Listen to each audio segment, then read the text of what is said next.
ബാക്കിയുള്ളവർ വഴിയെ വരട്ടെ, അതുപോലെ തന്നെ കാണട്ടെ കേട്ടോ.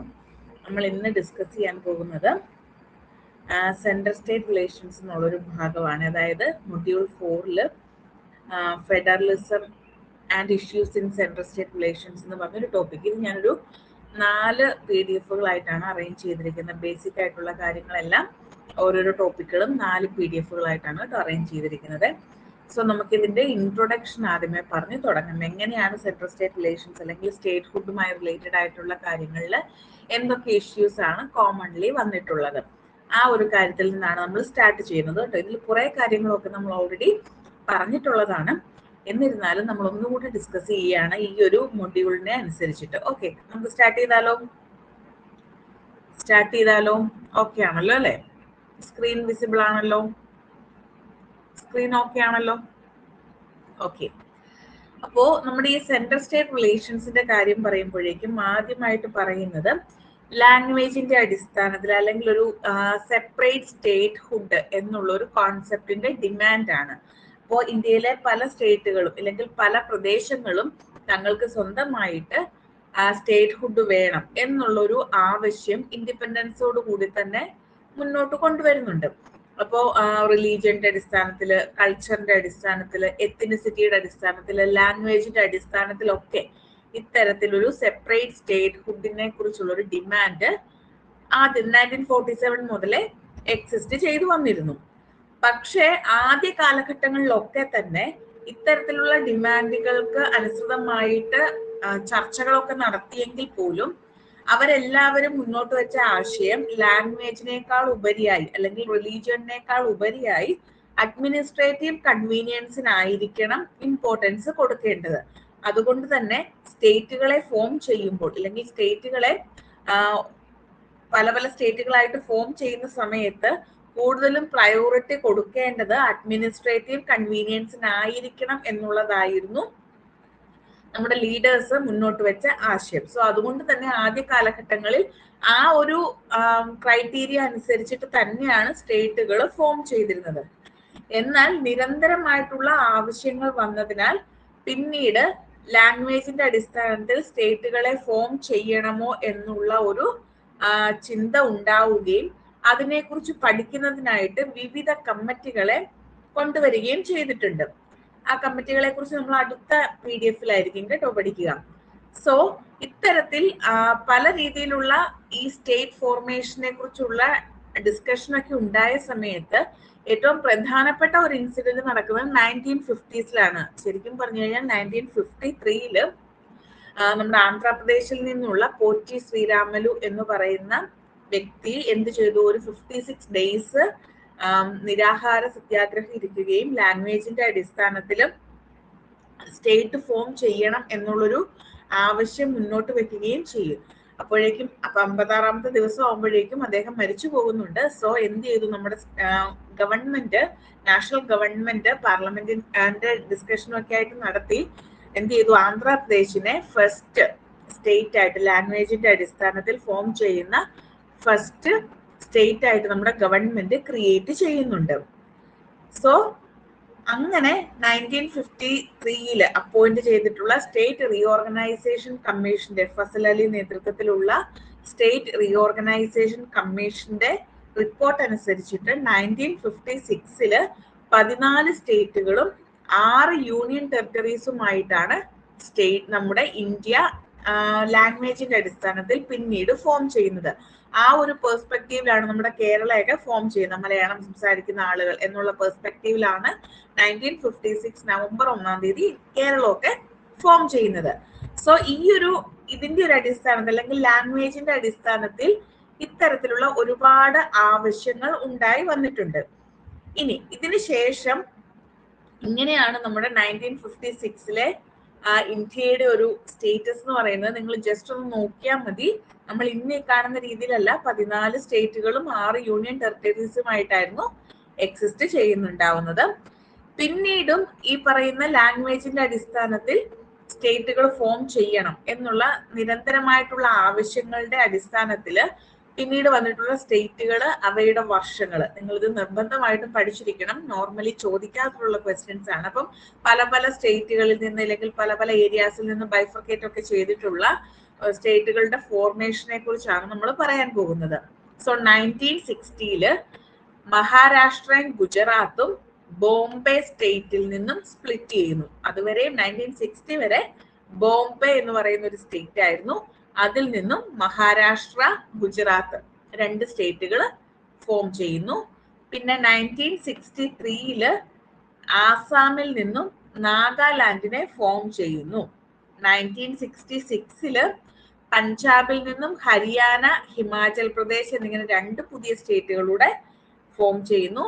1972 മേഘാലയ, മണിപ്പൂർ, ത്രിപുര എന്നിങ്ങനെ 3 സ്റ്റേറ്റുകൾ ഫോം ചെയ്യുന്നു.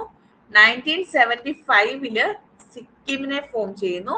1987 ഗോവ, അരുണാചൽ പ്രദേശ് ബിക്കെയിം സ്റ്റേറ്റ്സ്. ഇവ രണ്ടും നേരത്തെ ഇവിടെ എക്സിസ്റ്റ് ചെയ്തിരുന്നു, പക്ഷെ അന്നേരം അത് യൂണിയൻ ടെറിട്ടറീസ് ആയിട്ടായിരുന്നു എക്സിസ്റ്റ് ചെയ്തത്. ഇതിന്റെ ലിസ്റ്റ് തരും. ഇത് ഇങ്ങനെ തന്നെ ഞാൻ തന്നേക്കാം കേട്ടോ. ഈ PDF ഞാൻ അയച്ചു തരുവേ. എഴുതിയെടുക്കണമെന്നില്ല കേട്ടോ, കേട്ടിരുന്നാൽ മതി. ഓക്കെ. നേരത്തെ ഈ പറയുന്ന ഗോവ, അരുണാചൽ പ്രദേശ് ഒക്കെ ഇവിടെ എക്സിസ്റ്റ് ചെയ്തിരുന്നു, പക്ഷെ അത് യൂണിയൻ ടെറിട്ടറീസ് ആയിട്ടാണ് എക്സിസ്റ്റ് ചെയ്യുന്നത്. 1987 ഗോവയും അരുണാചൽ പ്രദേശും സ്റ്റേറ്റ് ആയിട്ട് മാറുന്നത്. പിന്നീട് നമുക്ക് 21st സെഞ്ചുറിയിലേക്ക് വരുമ്പോൾ ഫസ്റ്റ് ഫോർമേഷൻ എന്ന് പറയുന്നത് ഉത്തരാഞ്ചൽ. ഉത്തർപ്രദേശിൽ നിന്ന് ഉത്തരാഞ്ചൽ, അതുപോലെ ബീഹാറിൽ നിന്ന് ജാർഖണ്ഡ്, മധ്യപ്രദേശിൽ നിന്ന് ഛത്തീസ്ഗഡ്, ഇങ്ങനെ 3 സ്റ്റേറ്റുകൾ 2000 ഫോം ചെയ്യുന്നു. ആൻഡ് ഫൈനലി 2014 ആന്ധ്രാപ്രദേശിൽ നിന്നും തെലങ്കാന ഫോം ചെയ്യുന്നു. അന്ന് അത് 29th സ്റ്റേറ്റ് ആയിട്ടാണ് ഫോം ചെയ്യുന്നത്. എന്നാൽ ഇപ്പോൾ നമുക്ക് 28 എന്നുള്ളൊരു സ്റ്റേറ്റസ് ആണ് കേട്ടോ ഉള്ളത്. 28 സ്റ്റേറ്റ്സും 8 യൂണിയൻ ടെറിട്ടറീസുമായിട്ടാണ് ഇപ്പോഴുള്ളത്. ഇപ്പൊ 29 സ്റ്റേറ്റ്സ് ഇല്ല എന്നതുകൂടി നിങ്ങൾ ഓർത്ത് വെക്കുക. ഓക്കെ. അപ്പൊ ഇങ്ങനെയാണ് സ്റ്റേറ്റിന്റെ ഫോർമേഷൻ വരുന്നത്. ക്ലിയർ ആയെന്ന് വിശ്വസിക്കുന്നു. ഓക്കെ ആണല്ലോ? ക്ലിയർ ആയല്ലോ? ഓക്കെ ആണോ?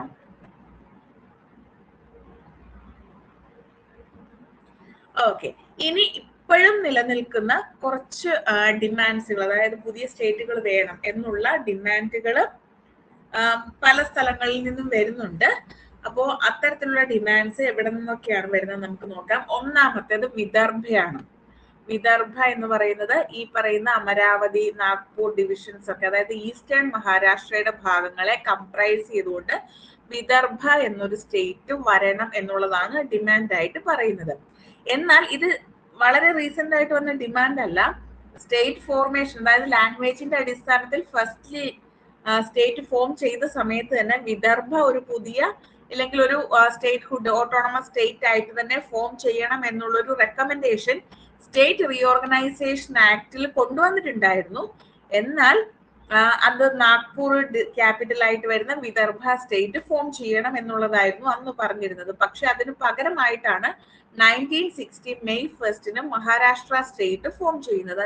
മഹാരാഷ്ട്രയുടെ ഒരു ഭാഗമായിട്ടാണ് ഇന്ന് വിദർഭ നിലകൊള്ളുന്നത്. പക്ഷേ റീജിയന്റെ ബാക്ക്വേർഡ്നെസ്, അതായത് ഇപ്പോഴും കറക്റ്റ് ആയിട്ട് എന്താണ് അവിടെ ഡെവലപ്മെന്റുകളൊന്നും ഉണ്ടാകുന്നില്ല, ഇല്ലെങ്കിൽ ഗവൺമെന്റ് തഴഞ്ഞിട്ടിരിക്കുന്ന ഒരു പ്രദേശമായിട്ടൊക്കെയാണ് വിദർഭ ഇന്നും കാണുന്നത്. അതുകൊണ്ട് തന്നെ ഇപ്പോഴും ഒരു സെപ്പറേറ്റ് സ്റ്റേറ്റ് ആയിട്ട് വിദർഭയെ കൊണ്ടുവരണം എന്നുള്ളൊരു ഡിമാൻഡ് ശക്തമായിട്ട് തന്നെ വന്നിട്ടുണ്ട്.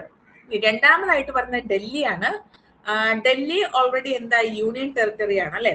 അപ്പം 69th constitutional amendment act of 1991 വഴി ആർട്ടിക്കിൾ 239A ഇന്ത്യൻ കോൺസ്റ്റിറ്റ്യൂഷനിലേക്ക് ആഡ് ചെയ്യുന്നു. ഒപ്പം നമ്മുടെ ഡൽഹിക്ക് യൂണിയൻ സ്പെഷ്യൽ സ്റ്റേറ്റസ് നൽകുന്നു എന്നുള്ളതാണ്. ഇപ്പോൾ അത് national capital territory of Delhi എന്ന പേരിൽ അറിയപ്പെടുന്നു. സെൻട്രൽ ഗവൺമെന്റിന്റെ കൺട്രോളിലുള്ള ഒരു പ്രദേശമായിട്ടാണ് നിലകൊള്ളുന്നത്. ഓക്കെ, ക്ലിയർ ആയെന്ന് വിശ്വസിക്കുന്നു. ഇനിയുള്ള മറ്റൊരു പ്രദേശമാണ് ഹരിത പ്രദേശം. അതായത് വെസ്റ്റേൺ ഉത്തർപ്രദേശിലെ ഡിസ്ട്രിക്ട്സുകളെല്ലാം അഗ്രികൾച്ചറലി ഡൊമിനേറ്റഡ് ആയിട്ടുള്ള ഡിസ്ട്രിക്ട്സുകളുടെ എല്ലാം ഒരു കൂട്ടായ്മയാണ് ഹരിത പ്രദേശ് എന്ന് പറയുന്നത്. അപ്പൊ ഹരിത പ്രദേശം പുതിയൊരു സ്റ്റേറ്റ് ആയിട്ട് ഫോം ചെയ്യണം എന്നുള്ളൊരു ഡിമാൻഡ് എമേർജ് ചെയ്ത് വരുന്നുണ്ട്. Then next പൂർവാഞ്ചലാണ്. പൂർവാഞ്ചൽ നിങ്ങൾ കേട്ടിട്ടുണ്ടാവും, നമ്മുടെ നോർത്ത് സെൻട്രൽ ഏരിയയിൽ വരുന്ന ഒരു ഏരിയ ആണ്. അതായത് നമ്മുടെ ഉത്തർപ്രദേശിന്റെ ഈസ്റ്റേൺ പാർട്ടാണ് പൂർവാഞ്ചൽ എന്ന് പറയുന്നത്. നേപ്പാൾ, അതായത് നമ്മുടെ നേപ്പാളും ഒക്കെ ആയിട്ട് അതിർത്തി പങ്കിടുന്ന ഒരു പ്രദേശമാണ് കേട്ടോ. അതായത് 3-4 വശവും ഇങ്ങനെ ഓരോരോ സ്റ്റേറ്റുകളാൽ ചുറ്റപ്പെട്ട് കിടക്കുന്ന ഒരു ഭാഗമാണ് പൂർവാഞ്ചൽ. അപ്പൊ പൂർവാഞ്ചൽ ഒരു പ്രത്യേക സ്റ്റേറ്റ് ആയിട്ട്, ഒരു സെപ്പറേറ്റ് സ്റ്റേറ്റ് ആയിട്ട് ഫോം ചെയ്യണം എന്നുള്ള ഒരു ആവശ്യം എമേർജ് ചെയ്ത് വരുന്നുണ്ട്. ദെൻ നെക്സ്റ്റ്, ഇത് മാപ്പൊക്കെ നിങ്ങൾ നോക്കിയാൽ മതി കേട്ടോ. അതിൽ ഓരോന്നിലും എത്ര ഡിസ്ട്രിക്ട്സ് ഒക്കെ ഉണ്ടെന്ന് ഞാൻ ആഡ് ചെയ്തിട്ടുണ്ട്. അങ്ങനെയുള്ള മാപ്പാണ് ചൂസ് ചെയ്തിരിക്കുന്നത്. അടുത്തത് ബോഡോലാൻഡ് ആണ്. ബോഡോലാൻഡ് എന്ന് പറയുന്നത് ആസാമിലെ, അതായത് ബോഡോസ് എന്ന് പറഞ്ഞു കഴിഞ്ഞാൽ അവിടുത്തെ വലിയൊരു ലിംഗ്വിസ്റ്റിക് കമ്മ്യൂണിറ്റിയിലെ എത്നിക് കമ്മ്യൂണിറ്റിയാണ് ആസാമിലെ, നോർത്തേൺ ആസാമിലെ ഒരു എത്നിക് കമ്മ്യൂണിറ്റിയാണ് ബോഡോസ് എന്ന് പറയുന്നത്. അപ്പം അവരുടെ ഒരു കൂട്ടായ്മ എന്നുള്ള രീതിയിൽ ബോഡോലാൻഡ് എന്ന് പറയുന്ന ഒരു സെപ്പറേറ്റ് സ്റ്റേറ്റ് വരണം എന്നുള്ളൊരു ഡിമാൻഡ് വരുന്നുണ്ട്.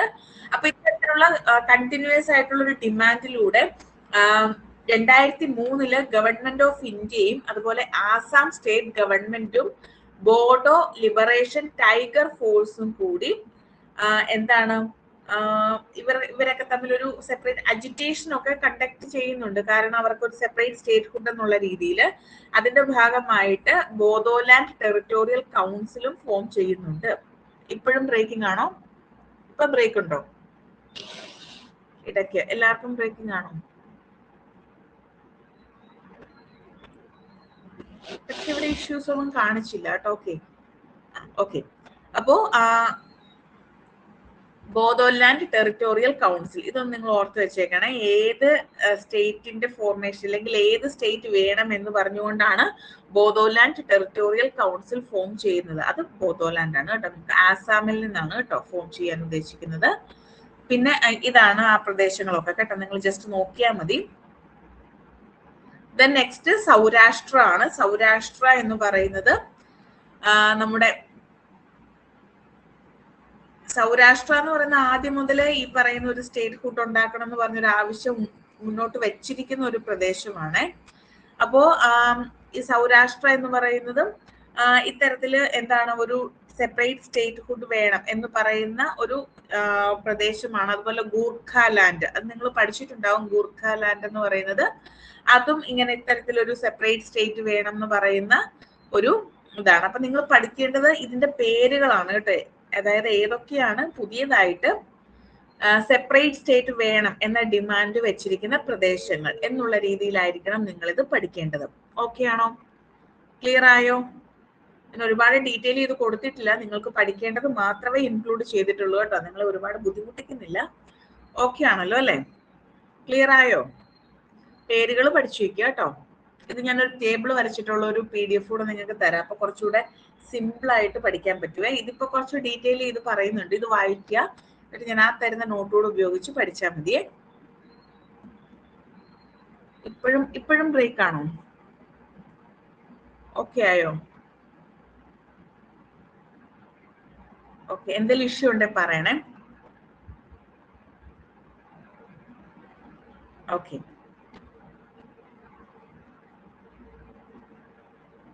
ബാക്കി അതിനകത്ത് ആഡ് ചെയ്തിരിക്കുന്ന തിയററ്റിക്കൽ പാർട്ടാണ്, നിങ്ങൾ വായിച്ചു നോക്കിയാൽ മതി കേട്ടോ.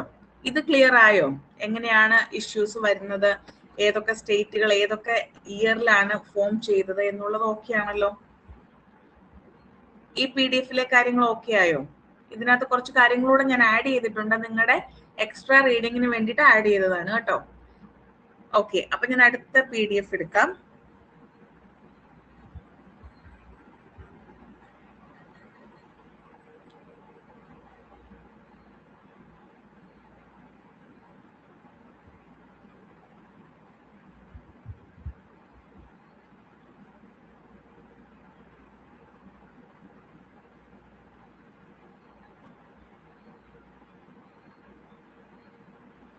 ഓക്കെ ആയോ? കാണുന്നുണ്ടോ?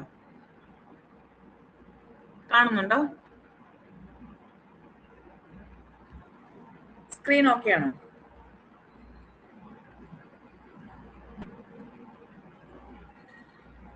കാണുന്നില്ല? ഇപ്പൊ ഒരു സെക്കൻഡ് വെയിറ്റ്, ഇപ്പൊ വരുമായിരിക്കും. ഇപ്പൊ ഓക്കെ ആണോ? ക്ലാരിറ്റി കുറച്ച് കുറവുണ്ട്. ഒരു സെക്കൻഡ്, ഇപ്പൊ സെറ്റ് ആക്കാം. ഇപ്പോഴോ? ഓക്കെ, ഇപ്പൊ കാണാം അല്ലെ?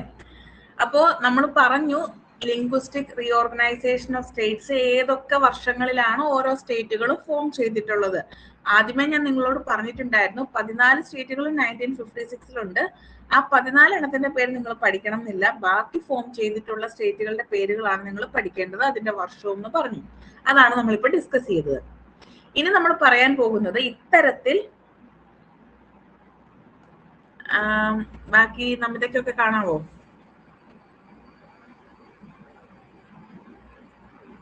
കാണുന്നുണ്ടോ?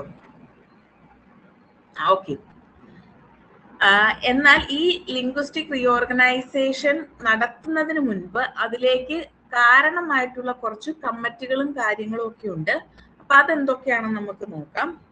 അപ്പൊ ഇൻഡിപെൻഡൻസിന് ശേഷം, അതായത് 1947 ബ്രിട്ടീഷുകാർ ഇന്ത്യ വിട്ടുപോയതിനു ശേഷം നമ്മുടെ ഇവിടെ ഏറ്റവും ഫേസ് ചെയ്തൊരു പ്രധാനപ്പെട്ട പ്രശ്നം എന്ന് പറയുന്നത് എങ്ങനെ ഇന്ത്യയെ ഭരിക്കണം എന്നുള്ളതായിരുന്നു. അപ്പം സ്വാഭാവികമായിട്ട് എങ്ങനെയാണ്, അഡ്മിനിസ്ട്രേറ്റീവ് കൺവീനിയൻസ് ആണ് കൂടുതലായിട്ട് നോക്കിയിരുന്നത് അല്ലെ. എന്നാൽ ഇന്ത്യയുടെ ഒരു പെർസ്പെക്റ്റീവ് എന്ന് പറഞ്ഞു കഴിഞ്ഞാൽ എന്താണ്, ഡൈവേഴ്സ് ആയിട്ടുള്ള റിലീജിയൻ ഉണ്ട്, ഡൈവേഴ്സ് ആയിട്ടുള്ള ലാംഗ്വേജ് ആണ്, ഡൈവേഴ്സ് ആയിട്ടുള്ള കൾച്ചർ ആണ്, എത്തിനിസിറ്റി ആണ്. നമ്മുടെ എല്ലാ സ്റ്റൈലിലും ഡിഫറൻസ് ഉണ്ട് അല്ലെ. മൈന്യൂട്ട് ആയിട്ടുള്ള കാര്യങ്ങളിൽ പോലും നമുക്ക് ഓരോ സ്റ്റേറ്റ് വൈസ് നമുക്ക് ഡിഫറൻസുകൾ കാണാൻ സാധിക്കും. സോ അത്തരത്തിൽ ഡൈവേഴ്സിറ്റി ഫോളോ ചെയ്യുന്ന ഒരു രാജ്യത്തില് അഡ്മിനിസ്ട്രേറ്റീവ് കൺവീനിയൻസ് മാത്രം ഭരണത്തിന്റെ അടിസ്ഥാനമായിട്ട് നിലകൊള്ളാൻ പാടില്ല എന്നുള്ള ഒരു കോൺഫ്ലിക്റ്റ് പൊതുവെ ഉയർന്നു വന്നിരുന്നു. സോ അതുകൊണ്ട് തന്നെ എന്ത് ചെയ്തു, 1947-48 തന്നെ എന്ത് ചെയ്തിരുന്നു, ഈ പറയുന്ന ലിംഗ്വിസ്റ്റിക് ലാംഗ്വേജിന്റെ അടിസ്ഥാനത്തിൽ സ്റ്റേറ്റുകളെ ഫോം ചെയ്യാം എന്നുള്ളൊരു ഐഡിയ മുന്നോട്ട് വരുന്നുണ്ട്. അതിനെക്കുറിച്ച് പഠിക്കുന്നതിനായിട്ട് വിവിധ കമ്മീഷൻസ് അപ്പോയിന്റ് ചെയ്യുന്നുണ്ട്. അത്തരത്തിൽ നമ്മുടെ ഗവൺമെന്റ് അപ്പോയിന്റ് ചെയ്തിട്ടുള്ള ഫസ്റ്റ് കമ്മീഷൻ 1948 ധാർ കമ്മീഷനാണ്. എസ് കെ ധാർ ചെയർമാൻ ആയിട്ടുള്ള, ഇല്ലെങ്കിൽ എസ് കെ ധാറിന്റെ നേതൃത്വത്തിലുള്ള ധാർ കമ്മീഷനാണ് ആദ്യമായിട്ട് ലാംഗ്വേജിന്റെ അടിസ്ഥാനത്തിൽ സ്റ്റേറ്റുകൾ ഫോം ചെയ്യണമോ എന്നുള്ളതിനെ കുറിച്ച് പഠിക്കാനായിട്ട് അപ്പോയിന്റ് ചെയ്ത കമ്മീഷൻ. എന്നാൽ ധാർ കമ്മീഷന്റെ ഒപ്പീനിയൻ അനുസരിച്ചിട്ട് ലിംഗ്വിസ്റ്റിക് റീഓർഗനൈസേഷൻ ഒരു ഫാക്ടർ അല്ല, മറിച്ച് അഡ്മിനിസ്ട്രേറ്റീവ് കൺവീനിയൻസ് തന്നെയാണ് സ്റ്റേറ്റ് ഫോർമേഷൻ നോക്കേണ്ടത് എന്നുള്ളതായിരുന്നു അവരുടെ ഒപ്പീനിയൻ എന്ന് പറയുന്നത്. സോ ധാർ കമ്മീഷൻ എന്തിനെ റിജക്ട് ചെയ്തു, ലിംഗ്വിസ്റ്റിക് റീഓർഗനൈസേഷൻ ഓഫ് സ്റ്റേറ്റ്സിനെ റിജക്ട് ചെയ്തു. പിന്നീട് ഇതുപോലെ തന്നെ എന്താണ്, ലാംഗ്വേജിന്റെ അടിസ്ഥാനത്തിൽ സ്റ്റേറ്റുകളെ ഫോം ചെയ്യണമെന്നുള്ള ആവശ്യം നിരന്തരമായിട്ട് ഉയർന്നു വരികയും അങ്ങനെ പബ്ലിക് പ്രഷറിന്റെ അടിസ്ഥാനത്തിൽ, ഇത് ഗവൺമെന്റ് അപ്പോയിന്റ് ചെയ്യുന്നതല്ല, നമ്മുടെ കോൺഗ്രസ് പാർട്ടി ഒരു കമ്മിറ്റി അപ്പോയിന്റ് ചെയ്യുന്നു, ദാറ്റ് ഈസ് JVP കമ്മിറ്റി. 1949 കേട്ടോ. 1949 JVP കമ്മിറ്റി അപ്പോയിന്റ് ചെയ്യുന്നു. 3 പേരുടെ പേരുകളുടെ അബ്രിവിയേറ്റഡ് ഫോം ആണ് കേട്ടോ ഇത്. ജവഹർലാൽ നെഹ്റു, സർദാർ വല്ലഭായ് പട്ടേൽ, പട്ടാഭി സീതാരാമയ്യ. 3 പേരുടെയും പേര് പഠിക്കണം. അവരുടെ ഫസ്റ്റ് ലെറ്റേഴ്സ് ആണ് ഇതിൽ JVP എന്നുള്ള രീതിയിൽ പറയുന്നത്. JVP കമ്മിറ്റി അപ്പോയിന്റ് ചെയ്യുന്നു. അവിടെയും എന്താണ് അവരുടെ ഒപ്പീനിയൻ എന്ന് പറഞ്ഞു കഴിഞ്ഞാൽ, അഡ്മിനിസ്ട്രേറ്റീവ് കൺവീനിയൻസ് തന്നെയാണ് നോക്കേണ്ടത്, അല്ലാതെ ലിംഗ്വിസ്റ്റിക് റീഓർഗനൈസേഷനെ കുറിച്ച് ചിന്തിക്കേണ്ട കാര്യമില്ല എന്നുള്ളതായിരുന്നു JVP കമ്മിറ്റിയും മുന്നോട്ട് വെച്ച ആശയം. പക്ഷേ സൗത്തിൽ നിന്നും വളരെ ശക്തമായിട്ടുള്ള പ്രതിഷേധങ്ങൾ ഉണ്ടായി. ലാംഗ്വേജിന്റെ അടിസ്ഥാനത്തിൽ തന്നെ സ്റ്റേറ്റ് ഫോം ചെയ്യണം എന്ന് വരികയും അങ്ങനെയാണ് നമ്മുടെ പോറ്റി ശ്രീരാമലു, ആന്ധ്രാപ്രദേശിൽ നിന്നും പോറ്റി ശ്രീരാമലു, ഇപ്പോഴാണത് ആന്ധ്രാപ്രദേശ് ആയത്, ആന്ധ്ര സ്റ്റേറ്റ് എന്നായിരുന്നു അന്ന് അത് അറിയപ്പെട്ടിരുന്നത്. ആന്ധ്ര സ്റ്റേറ്റിൽ നിന്നുമുള്ള പോറ്റി ശ്രീരാമലു നിരാഹാര സത്യാഗ്രഹം ഇരിക്കുകയും മരണമടയുകയും ഒക്കെ ചെയ്യുന്നു. സോ അത്തരത്തിൽ അദ്ദേഹത്തിന്റെ മരണത്തോടു കൂടി പ്രൊട്ടസ്റ്റുകൾ ഉണ്ടാവുകയും ഭയങ്കരമായിട്ടുള്ള പ്രശ്നങ്ങളിലേക്ക് ലീഡ് ചെയ്യും എന്ന് മനസ്സിലാക്കി 1953 ആന്ധ്ര സ്റ്റേറ്റ് ലാംഗ്വേജിന്റെ അടിസ്ഥാനത്തിൽ ഫസ്റ്റ് ഫോം ചെയ്യുന്നു. അന്നത് ആന്ധ്ര സ്റ്റേറ്റ് ആണ്. 1956 അത് ആന്ധ്രാപ്രദേശ് ആകുന്നത് കേട്ടോ. അപ്പൊ നിങ്ങൾക്ക് ഓപ്ഷനിൽ ആന്ധ്ര എന്നും ആന്ധ്രാപ്രദേശ് എന്നും വന്നിട്ടുണ്ടെങ്കിൽ ആന്ധ്ര തന്നെ ചൂസ് ചെയ്യണം. അന്നത് ആന്ധ്രാപ്രദേശ് ആയിരുന്നില്ല. ഓക്കെ, ക്ലിയർ ആണോ? ഇത്രയും ക്ലിയർ ആയല്ലോ. മദ്രാസ് പ്രസിഡൻസിയിൽ നിന്നും തെലുങ്ക് സംസാരിക്കുന്ന ആളുകളെ ഉൾക്കൊള്ളിച്ചുകൊണ്ട് ആന്ധ്ര സ്റ്റേറ്റ് 1953 ആദ്യമായിട്ട് ലാംഗ്വേജിന്റെ അടിസ്ഥാനത്തിൽ ഫോം ചെയ്യുന്നു. ഓക്കെ ആണല്ലോ അല്ലെ? അപ്പൊ ഇത്തരത്തിൽ ആന്ധ്ര സ്റ്റേറ്റ് ഫോം ചെയ്തപ്പോഴേക്കും വീണ്ടും ഇന്ത്യയിൽ ഒരുപാട് പ്രൊട്ടസ്റ്റുകൾ ഉണ്ടായി. കാരണം എന്താണ്? ആന്ധ്ര തെലുങ്ക് സ്പീക്കിംഗ് ആളുകൾക്ക് വേണ്ടിയിട്ട് ഒരു സ്റ്റേറ്റ് ഫോം ചെയ്തു. സോ ഞങ്ങളുടെ ലാംഗ്വേജ് സംസാരിക്കുന്ന ആളുകളുടെ കൂട്ടം വേണം എന്ന് പറഞ്ഞ് ഒരുപാട് ഡിമാൻഡുകൾ ഉണ്ടായപ്പോൾ നമ്മുടെ ഗവൺമെന്റ് എന്ത് ചെയ്തു? സ്റ്റേറ്റ് റീഓർഗനൈസേഷൻ കമ്മീഷനെ 1953 അപ്പോയിന്റ് ചെയ്യുന്നു. SRC സ്റ്റേറ്റ് റീഓർഗനൈസേഷൻ കമ്മീഷനെ അപ്പോയിന്റ് ചെയ്യുന്നു. അതിന്റെ ചെയർമാൻ ഫസൽ അലി, പിന്നെ KM പണിക്കർ, HN കുൻസ്രു, ഇങ്ങനെ 3 പേരടങ്ങുന്ന ഒരു കമ്മിറ്റി ആയിരുന്നു സ്റ്റേറ്റ് റീഓർഗനൈസേഷൻ കമ്മീഷൻ. ആൻഡ് ഇതിലൊരു പ്രത്യേകതയുണ്ട്. നമ്മുടെ KM പണിക്കർ മലയാളിയാണ് കേട്ടോ. അറിയാവോ? KM പണിക്കർ മലയാളിയാണ് എന്നുള്ള കാര്യം നിങ്ങൾക്ക് അറിയാമായിരുന്നോ? സ്റ്റേറ്റ് റീഓർഗനൈസേഷൻ കമ്മീഷനിലുള്ള ഒരേ ഒരു മലയാളിയാണ്. എവിടുത്തുകാരനാണെന്ന് അറിയാമോ? ഏത് നാട്ടുകാരനാണെന്ന് അറിയാമോ? ഏത് നാട്ടുകാരനാണെന്ന് അറിയാമോ? കേരളത്തിൽ എവിടെയാണെന്ന് അറിയാമോ? കേരളത്തിൽ എവിടെയാണെന്ന് അറിയാമോ? ആലപ്പുഴയാണ് കേട്ടോ. കാവാലം മാധവ പണിക്കർ എന്നാണ് ഇദ്ദേഹത്തിന്റെ പേര് കേട്ടോ. കാവാലം മാധവ പണിക്കർ എന്നാണ് പേര്. ആലപ്പുഴയിൽ നിന്നുള്ള ആളാണ്. അപ്പോൾ KM പണിക്കർ ആണ് ഏക മലയാളി എന്ന് പറയുന്നത്. അത് നമ്മുടെ പഠനത്തിന്റെ ഭാഗമായിട്ട് പറഞ്ഞതല്ല കേട്ടോ. അപ്പൊ ഫസൽ അലി, KM പണിക്കർ, HN കുൻസ്രു, ഈ 3 പേരടങ്ങുന്ന ഒരു കമ്മീഷൻ ആയിരുന്നു സ്റ്റേറ്റ് റീഓർഗനൈസേഷൻ കമ്മീഷൻ. ആൻഡ് ഇവര് പറയുന്നത് എന്താണെന്ന് വെച്ച് കഴിഞ്ഞാൽ റീഓർഗനൈസേഷൻ ലിംഗ്വിസ്റ്റിക് ലൈൻസിൽ തന്നെ നടത്തണം. പക്ഷെ അതേ സമയം തന്നെ എങ്ങനെയായിരിക്കണം? നമ്മുടെ രാജ്യത്തിന്റെ അഡ്മിനിസ്ട്രേറ്റീവ് എഫിഷ്യൻസി ഉറപ്പാക്കണം, നാഷണൽ യൂണിറ്റി ഉറപ്പാക്കണം. അല്ലാതെ ലാംഗ്വേജിന്റെ അടിസ്ഥാനത്തിൽ ഫോം ചെയ്യുന്നു എന്ന് പറഞ്ഞ് അതിനെ അങ്ങ് ഇൻഡിപെൻഡന്റ് ആയിട്ട് വിടുക എന്നുള്ളതല്ല. ഇന്ത്യയെ ഐക്യകണ്ഠേന തന്നെ മുന്നോട്ട് കൊണ്ടുപോകാൻ, ഇന്ത്യയുടെ ഇന്റഗ്രിറ്റി, ഹാർമണി, ഇങ്ങനെയുള്ള കാര്യങ്ങളെല്ലാം പ്രൊമോട്ട് ചെയ്തുകൊണ്ട് തന്നെ ലാംഗ്വേജിന്റെ അടിസ്ഥാനത്തിൽ സ്റ്റേറ്റുകളെ ഫോം ചെയ്യണം എന്നുള്ളതായിരുന്നു SRCയുടെ റെക്കമെൻഡേഷൻ എന്ന് പറയുന്നത്. ഓക്കെ ആണല്ലോ? 3 കമ്മീഷൻസും ക്ലിയർ ആയല്ലോ. SK ധാർ ഗവൺമെന്റ് അപ്പോയിന്റ് ചെയ്ത കമ്മിറ്റിയാണ് 1948. JVP committee Congress party appoint ചെയ്ത കമ്മിറ്റിയാണ് 1949. State reorganisation commission government appointed കമ്മിറ്റിയാണ് 1953. ഓക്കെ ആണല്ലോ? ധാർ കമ്മീഷന്റെ chairman SK Dhar. JVP committee 3 പേരടങ്ങുന്ന ഗ്രൂപ്പാണ്. Jawaharlal Nehru, Sardar Vallabhbhai Patel, Pattabhi Sitaramayya. Then state reorganisation കമ്മീഷനിൽ 3 അംഗങ്ങളാണ്. Fazal Ali chairman, KM Panikkar, HN Kunzru. Okay ആണല്ലോ? ക്ലിയർ ആണല്ലോ അല്ലെ? അല്ല, ഇന്ത്യൻ ഗവൺമെന്റ് അല്ല. ഫസ്റ്റ് ഇലക്ഷൻ നടക്കുന്നതിന് മുന്നേ ഉള്ള ഗവൺമെന്റ് ആണ് കേട്ടോ. ആഫ്റ്റർ ഇൻഡിപെൻഡൻസ് നമ്മുടെ ഗവൺമെന്റ് ഫോം ചെയ്തിട്ടുണ്ടായിരുന്നല്ലോ. ഇലക്ഷനിലൂടെ ചൂസ് ആയതല്ല, ഡയറക്റ്റ് ഇലക്ഷനിലൂടെ ചൂസ് ആയതല്ല. പക്ഷെ ആ സമയത്ത് നമ്മുടെ ഇവിടെ എക്സിസ്റ്റ് ചെയ്തിരുന്ന ഗവൺമെന്റ്, അന്ന് പ്രൈം മിനിസ്റ്ററും പ്രസിഡന്റും ഒക്കെ ആര് തന്നെ, നമ്മുടെ ക്യാബിനറ്റ് മിഷൻ പ്ലാനിന് ശേഷം കോൺസ്റ്റിറ്റ്യൂന്റ് അസംബ്ലിയിലൂടെ സെലക്ട് ചെയ്യുന്ന ഒരു ഗ്രൂപ്പ് ഓഫ് ആളുകൾ ഉണ്ടല്ലോ. നമ്മൾ ആരൊക്കെയാണ് മന്ത്രിമാരെന്നൊക്കെ പഠിച്ചിട്ടുണ്ടായിരുന്നില്ലേ? അപ്പൊ അവരുടെ നേതൃത്വത്തിലാണ് കേട്ടോ. ഏത് വർഷം ഇവിടെ ഫസ്റ്റ് ജനറൽ ഇലക്ഷൻ നടക്കുന്നത്? ഫസ്റ്റ് ജനറൽ ഇലക്ഷൻ നടക്കുന്ന ഏത് വർഷമാണ്? 1951-52 ആണല്ലേ? 1951-52 ആണ്. ഓക്കെ. അങ്ങനെ സ്റ്റേറ്റ് റീഓർഗനൈസേഷൻ ആക്ട് പാസ്സാകുന്നു. അത് 7th കോൺസ്റ്റിറ്റ്യൂഷണൽ അമെന്റ്മെന്റ് വഴിയാണ് എന്നും കൂടി ഒന്ന് ഓർത്തു വെച്ചേക്കുക. 7th കോൺസ്റ്റിറ്റ്യൂഷണൽ അമെന്റ്മെന്റ് വഴി state reorganisation act of 1956 parliament പാസ്സാക്കുന്നു.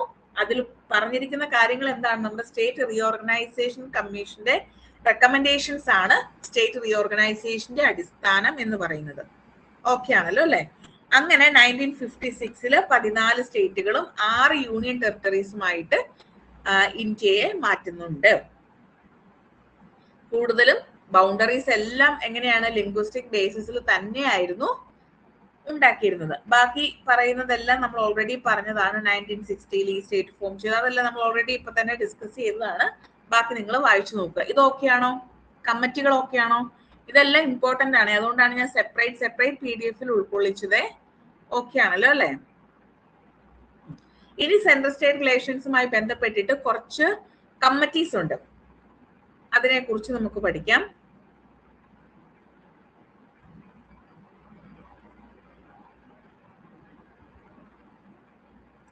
എല്ലാം ചെറിയ ചെറിയ ഫയലുകളാണ്, 2-3 പേജുകളുള്ള ചെറിയ ചെറിയ ഫയലുകളാണ് കേട്ടോ. ഓക്കെ, സ്ക്രീൻ വിസിബിൾ ആണോ? സ്ക്രീൻ വിസിബിൾ ആണോ? ഇത് നിങ്ങൾ ഇതാ ഒന്നും ആക്കിയേക്കണേ, അവിടെ ഡിലീറ്റ് ആയി പോയി കേട്ടോ. PDF ആയതുകൊണ്ട് പിന്നെ നമുക്ക് എഡിറ്റ് ചെയ്യാൻ പറ്റത്തില്ലല്ലോ. ഓക്കെ, കാണാലോ അല്ലേ? ക്ലിയർ ആണല്ലോ? സ്ക്രീൻ ഓക്കെ ആണോ? ഓക്കെ, ഇനി നമ്മുടെ സെൻട്രൽ സ്റ്റേറ്റ് റിലേഷൻസിൽ നമ്മുടെ കോൺസ്റ്റിറ്റ്യൂഷനിൽ പറഞ്ഞിരിക്കുന്ന കാര്യങ്ങളൊക്കെയാണ് പറയുന്നത്. നമ്മുടെ ഇന്ത്യൻ കോൺസ്റ്റിറ്റ്യൂഷനിൽ സെൻട്രൽ സ്റ്റേറ്റ് റിലേഷൻസിനെ കുറിച്ച് 3 ഹെഡിങ്സിലായിട്ടാണ് പറഞ്ഞിരിക്കുന്നത്. ഒന്ന് legislative relations, executive relations, financial relations. ഇങ്ങനെ 3 ഡിവിഷൻസിലാണ് പറഞ്ഞിട്ടുള്ളത്. അതിൽ ലെജിസ്ലേറ്റീവ് റിലേഷൻസ് പറയുന്നത് ആർട്ടിക്കിൾ 245 to 255 ആണ് ഇൻ പാർട്ട് 11. ആർട്ടിക്കിൾസ് പഠിച്ചു വെക്കണം. Article 245 to 255 in part 11. Then administrative relations പറയുന്നത് അഡ്മിനിസ്ട്രേറ്റീവ് ഓർ എക്സിക്യൂട്ടീവ് എന്ന് നിങ്ങൾക്ക് വിളിക്കാം കേട്ടോ. ക്വസ്റ്റ്യൻ പേപ്പറിൽ ഏത് കണ്ടാലും നിങ്ങൾ അത് ഓർത്തേക്ക്, പഠിച്ചിട്ടില്ലല്ലോ എന്ന് വിചാരിക്കാൻ പാടില്ല. So administrative or executive relations article 256 to 263 ആണ് in part 11. Then financial relations article 268 to 293 ആണ് പാർട്ട് 12. ഇത് പഠിച്ചോണം ഏതൊക്കെ ഭാഗങ്ങളിലാണ് എന്നുള്ളത്. ഇനി സെൻട്രൽ സ്റ്റേറ്റ് റിലേഷൻസുമായി ബന്ധപ്പെട്ടിട്ടും പ്രധാനപ്പെട്ട കമ്മിറ്റീസ്, ആദ്യമായിട്ട് നമ്മൾ പറയുന്നത് അഡ്മിനിസ്ട്രേറ്റീവ് റിഫോംസ് കമ്മിറ്റിയാണ്. ഓക്കെ, അഡ്മിനിസ്ട്രേറ്റീവ് റിഫോംസ് കമ്മിറ്റിയുടെ ചെയർമാൻ ആരായിരുന്നു? എത്ര ARC വന്നിട്ടുണ്ട്? എത്ര ARC ഉണ്ട്? നമുക്ക് എത്ര ARC ഉണ്ട്? എത്ര അഡ്മിനിസ്ട്രേറ്റീവ് റിഫോംസ് കമ്മീഷൻ ഉണ്ട്? നമുക്ക്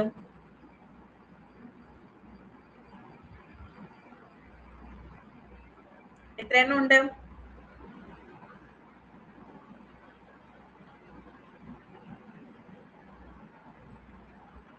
എത്ര എണ്ണം ഉണ്ട്?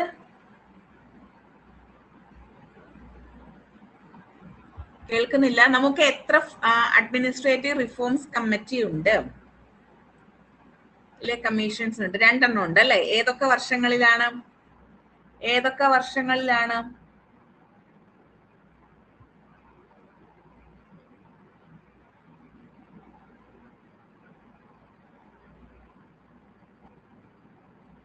(1966 2005). വെരി ഗുഡ്, കറക്റ്റ് ആണ് കേട്ടോ, കറക്റ്റ് ആണ്. ഇനി 1966 ARCയുടെ ചെയർമാൻ ആരാണ്?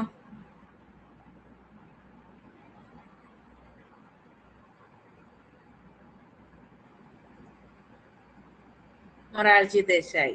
ഓക്കെ, എന്നാൽ ഈ മൊറാർജി ദേശായി ഉണ്ടല്ലോ 1967 റിസൈൻ ചെയ്യുന്നുണ്ട്. റിസൈൻ ചെയ്തതിനു ശേഷം കെ ഹനുമന്തയ്യാണ് ഫസ്റ്റ് ARCയുടെ ചെയർമാനായിട്ട് അപ്പോയിന്റഡ് ആയത്. എന്തുകൊണ്ടാണ് മൊറാർജി ദേശായി റിസൈൻ ചെയ്തതെന്ന് അറിയാമോ?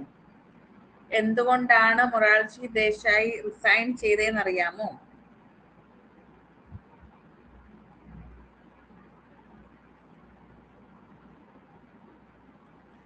എന്തുകൊണ്ടാണ്? 1967 പുതിയ ഇലക്ഷൻ നടക്കുന്നു. പുതിയ ഇലക്ഷൻ നടന്ന് ഓക്കെ, അതൊക്കെ ഞാൻ സമ്മതിച്ചു. 1967 പുതിയ ഇലക്ഷൻ വരുന്നുണ്ട്. ഇലക്ഷൻ വരുമ്പോഴേക്ക് എന്ത് ചെയ്തു? അദ്ദേഹം യൂണിയൻ ക്യാബിനറ്റിന്റെ മെമ്പർ ആകുന്നു. വിച്ച് മീൻസ് അദ്ദേഹം ഡെപ്യൂട്ടി പ്രൈം മിനിസ്റ്ററും ഫിനാൻസ് മിനിസ്റ്ററുമായിട്ട് അപ്പോയിന്റഡ് ആകുന്നു. സോ അങ്ങനെ ഒരു പൊസിഷനിൽ ഇരിക്കുന്ന ആൾക്ക് ഈ ഒരു ദൗത്യം കൂടെ വഹിക്കാൻ പറ്റില്ലല്ലോ. സോ അദ്ദേഹം റിസൈൻ ചെയ്യുന്നു. എന്നിട്ട് കെ ഹനുമന്തയ്യെ ചെയർമാൻ സ്ഥാനത്തേക്ക് അപ്പോയിന്റ് ചെയ്യുന്നു. ഓക്കെ ആണല്ലോ?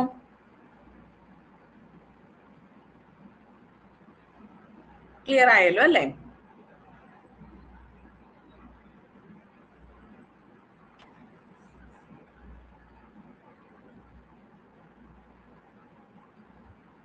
നമിത പറഞ്ഞതില് ചെറിയൊരു എന്താണ് തിരിഞ്ഞു പോയില്ലേ, അങ്ങോട്ടും ഇങ്ങോട്ടും ഒന്നും മാറിപ്പോയില്ലേ?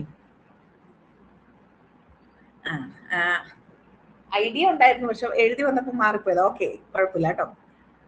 It's okay. ഐഡിയ ഉള്ളത് തന്നെ നല്ല ലക്ഷണമാണ് കേട്ടോ. ഓക്കെ, ഇനി ഈ സെൻട്രൽ സ്റ്റേറ്റ് റിലേഷൻസിനെ കുറിച്ച് പഠിക്കുന്നതിനായിട്ട് ഈ ARC എന്തു ചെയ്തു?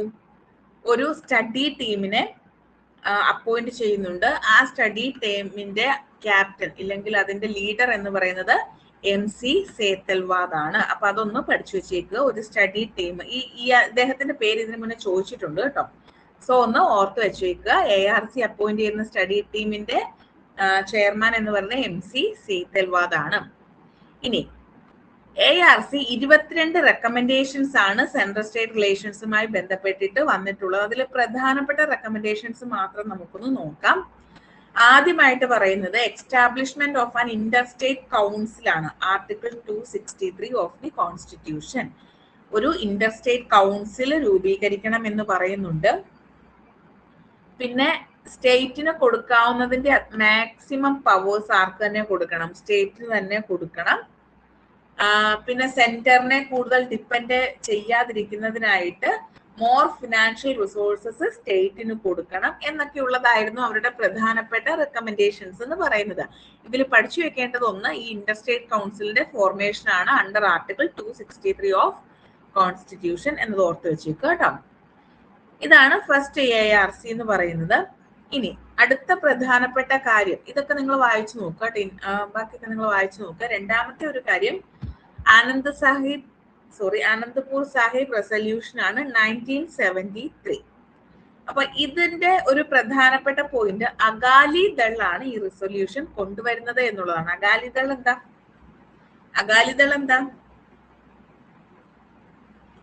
അകാലിദൾ എന്താ? നമ്മൾ അടുത്ത മൊഡ്യൂളിൽ ഡീറ്റെയിൽ ചെയ്ത് പഠിക്കും. എന്നിരുന്നാലും അകാലിദൾ എന്താ?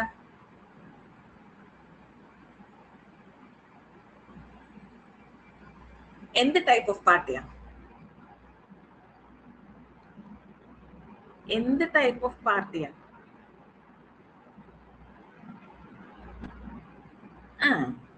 Militant Sikh organisation.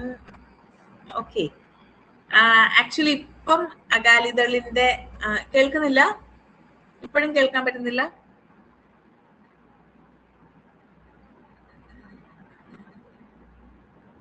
they demanded separate. അതൊക്കെ ഞാൻ സമ്മതിക്കുന്നു.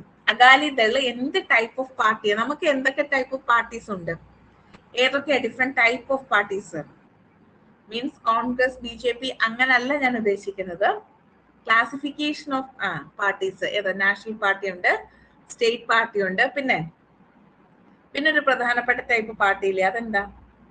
അകാലിദൾ ആ ഗ്രൂപ്പിൽ പെടുന്നതാണ്. മൂന്നാമത്തെ കാറ്റഗറി എന്താണ്? Regional political parties. കേട്ടിട്ടുണ്ടോ? റീജിയണൽ പൊളിറ്റിക്കൽ പാർട്ടീസ് കേട്ടിട്ടുണ്ടോ? അങ്ങനെ റീജിയണൽ പൊളിറ്റിക്കൽ പാർട്ടീസിന്റെ അണ്ടറിലുള്ള ഒരു പ്രധാനപ്പെട്ട പൊളിറ്റിക്കൽ പാർട്ടിയാണ്, പഞ്ചാബിലുള്ള ഒരു പൊളിറ്റിക്കൽ പാർട്ടിയാണ് നമ്മുടെ അകാലിദൾ എന്ന് പറയുന്നത്. 1920s കേട്ടോ ഇത് ഫോം ചെയ്യുന്നത്. 1920 ഫൗണ്ട് ചെയ്യുന്നത്. നിങ്ങൾ താരാസിംഗിനെയൊക്കെ കേട്ടിട്ടില്ലേ? മാസ്റ്റർ താരാസിംഗ് ഒക്കെ കേട്ടിട്ടില്ലേ? താരാസിംഗിനെയൊക്കെ കേട്ടിട്ടില്ലേ? അദ്ദേഹമൊക്കെ ഈ പാർട്ടിയുടെ പ്രധാനപ്പെട്ട ലീഡേഴ്സിൽ ഒരാളാണ് കേട്ടോ. പിന്നീട് എന്ത് ചെയ്തെന്ന് വെച്ച് കഴിഞ്ഞാൽ ഈ അകാലിദൾ നമ്മുടെ NDA ഒക്കെ ആയിട്ട്, ഭാരതീയ ജനതാ പാർട്ടി ആയിട്ട് എന്ത് ചെയ്യുന്നുണ്ട്? അലയൻസ് വെക്കുകയൊക്കെ ചെയ്യുന്നുണ്ട്. പക്ഷെ എനിക്ക് തോന്നുന്നു 2020 ആയപ്പോഴേക്കും അവരുടെ അലയൻസ് വിഡ്രോ ചെയ്യുകയൊക്കെ ചെയ്യുന്നുണ്ട്, എന്തൊക്കെ ഇഷ്യൂസ് ഒക്കെ കൊണ്ട്. ഓക്കെ, അതിലേക്കൊന്നും നമുക്കിപ്പോ ഡീറ്റെയിൽ ചെയ്ത് പോകണ്ട. നിങ്ങൾ ഇപ്പൊ ഓർത്ത് വെക്കുക, അകാലിദൾ അഡോപ്റ്റ് ചെയ്തിട്ടുള്ള റെസൊല്യൂഷൻ ആണ് അനന്തപൂർ സാഹിബ് റെസൊല്യൂഷൻ. 1973 പറഞ്ഞതുപോലെ തന്നെ political and religious demands of Sikhs, അതാണ് പ്രധാനമായിട്ടും ഇതിന്റെ കണ്ടന്റ് എന്ന് പറയുന്നത്. ക്ലിയർ ആയോ? ഇനി നെക്സ്റ്റ് ഒരെണ്ണം വെസ്റ്റ് ബംഗാൾ മെമ്മോറാണ്ടം ആണ്. 1977 വെസ്റ്റ് ബംഗാളിലാണ് വരുന്നത്. കമ്മ്യൂണിസ്റ്റ് പാർട്ടിയുടെ നേതൃത്വത്തിലാണ് വരുന്നത് എന്ന് ഓർക്കുക. സെൻട്രൽ സ്റ്റേറ്റ് റിലേഷൻസുമായി ബന്ധപ്പെട്ടിട്ട് കമ്മ്യൂണിസ്റ്റ് പാർട്ടി കൊണ്ടുവരുന്ന ഒരു മെമ്മോറാണ്ടമാണ് വെസ്റ്റ് ബംഗാൾ മെമ്മോറാണ്ടം 1977. ഇതൊക്കെ നിങ്ങൾ വർഷവും പേരും ആരാണ് ഇനീഷ്യേറ്റ് ചെയ്തതെന്നും മാത്രം പഠിച്ചാൽ മതി കേട്ടോ. അടുത്ത പ്രധാനപ്പെട്ട കമ്മീഷനാണ് സർക്കാരിയ കമ്മീഷൻ 1983. RS സർക്കാരിയുടെ നേതൃത്വത്തിൽ സെൻട്രൽ ഗവൺമെന്റ് അപ്പോയിന്റ് ചെയ്യുന്ന ഒരു 3 മെമ്പർ കമ്മീഷനാണ് സർക്കാരിയ കമ്മീഷൻ 1983. ഇതില് സെൻട്രൽ സ്റ്റേറ്റുമായി റിലേറ്റ്, അതായത് ഈ സെൻട്രലും സ്റ്റേറ്റും തമ്മിലുള്ള അറേഞ്ച്മെന്റ്സിനെ കുറിച്ച് പഠിക്കുക, ഇല്ലെങ്കിൽ അവരുടെ ആക്ടിവിറ്റീസിനെ റിവ്യൂ ചെയ്യുക എന്നൊക്കെയുള്ളതായിരുന്നു സർക്കാരിയ കമ്മീഷന്റെ എയിം എന്ന് പറയുന്നത്. കമ്മിറ്റി അതിന്റെ റിപ്പോർട്ട് 1988 247 റെക്കമെൻഡേഷനോട് കൂടി സമർപ്പിക്കുകയാണ് ഉണ്ടായത്. അതിൽ നിങ്ങൾ പഠിക്കേണ്ടത്, നമ്മൾ പറഞ്ഞതുപോലെ ഇന്റർ സ്റ്റേറ്റ് കൗൺസിലിന്റെ കാര്യം ആദ്യമേ പറഞ്ഞിട്ടുണ്ടായിരുന്നല്ലോ, ARC. ആ ഒരു permanent Inter state council appoint ചെയ്യണം എന്ന് പറഞ്ഞിരുന്നു. അതിനെ നമ്മൾ വിളിക്കുന്ന പേര് ഇന്റർ ഗവൺമെന്റൽ കൗൺസിൽ എന്നുള്ളതാണ്. പിന്നെ രണ്ടാമത്തേത് പ്രസിഡന്റ്സ് റൂള്. ഈ പ്രസിഡന്റ്സ് റൂള് എന്തെങ്കിലും അത്യാവശ്യം എന്ന് വെച്ചാൽ ലാസ്റ്റ് റിസോർട്ട് ആയിട്ട് മാത്രമേ എന്ത് ചെയ്യാൻ പാടുള്ളൂ, ആർട്ടിക്കിൾ 356 പ്രൊക്ലെയിം ചെയ്യാൻ പാടുള്ളൂ എന്നുള്ളതായിരുന്നു മറ്റൊരു പ്രധാനപ്പെട്ട റെക്കമെൻഡേഷൻ എന്ന് പറയുന്നത്. അല്ലാതെ കാരണം എന്താന്ന് ചോദിച്ചു കഴിഞ്ഞാൽ 1956 ശേഷം ഈ പ്രസിഡന്റ്സ് റൂള് എന്ന് വെച്ചാൽ ആർട്ടിക്കിൾ 356 വല്ലാണ്ട് അങ്ങോട്ട് എക്സ്പ്ലോയിറ്റ് ചെയ്യുന്ന ഒരു പ്രവണത ഉണ്ടായിരുന്നു. എന്തെങ്കിലും ഒരു ചെറിയ കാര്യം വരുമ്പോഴേ പ്രസിഡന്റ്സ് റൂള് പ്രൊക്ലെയിം ചെയ്യും. അങ്ങനെ വരുമ്പോഴേക്കും അത് സ്റ്റേറ്റ് ഗവൺമെന്റിന് വലിയ ബുദ്ധിമുട്ടാണ് അല്ലെ. സോ ആ ഒരു സാഹചര്യം ഒഴിവാക്കാൻ വേണ്ടി ഏകദേശം 110 തവണയോ മറ്റോ പ്രസിഡന്റ്സ് റൂള് വന്നിട്ടുണ്ട്.